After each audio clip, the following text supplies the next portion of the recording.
If Sherwin Williams Accessible Beige is at the top of your paint list, hold on. Did you know it's not even a beige?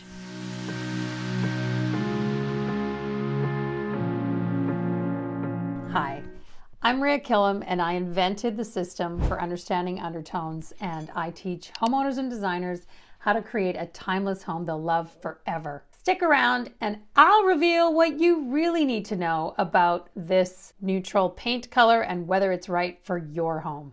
Never choose a paint color for the name, which is meaningless, or because it's popular, usually for good reason, but it doesn't mean that it's going to be the right paint color for your house, or because it's warm or cool. Because warm or cool is relative. You can always find a warmer color and you can always find a cooler one. It just depends on which way you're going. It depends on what you're comparing that color to. Now, this is what some people say about Accessible Beige. This shade is the perfect balance of warm and bright for our space and really gives my kitchen the cozy European vibe. Sherwin Williams Accessible Beige falls in the range of light to medium warm with gray undertones. It's the perfect paint color. It's not quite as dark and more neutral than some other beige colors, but it can still create an interesting effect when used in interior design applications. No. So all of these comments are based on the fact that that paint color relates to what's happening in the space.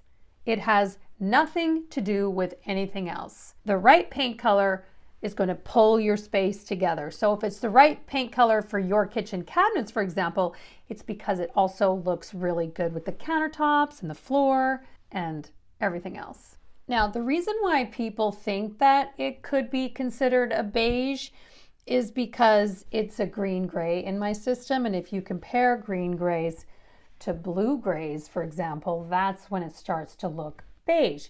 So for example, it is the paint color on the exterior of my home, and as it is a green gray, it relates really well to the world of concrete, lots of natural stone, weathered wood. So it's one of the most versatile neutrals in my system. Paint colors in general get twice as bright once they go up on the walls, but for exterior, 3 times as bright. So if you want a beautiful cream color on your exterior, you actually need to choose a beige or a green gray in a mid-tone category. That's the reason why Accessible Beige in actual fact looks quite creamy on my exterior. So what it gives me on the exterior is a cream without being yellow. And these are the things you actually need to know before you pick an exterior color. And I teach that in my exterior masterclass. You can find the links below. You can also have access to that at my second level in my True Color Insider community, available also on my website. So as you can see, when I compare it to the beiges in my system, you can see that it is in fact gray and not beige at all, which is why the name doesn't mean anything. Especially because in my system, Edgecomb Gray is the equivalent to Accessible Beige, and so in Benjamin Moore, they're calling it a gray, and in Sherwin Williams, they're calling it a beige. Years ago, I arrived at this woman's home.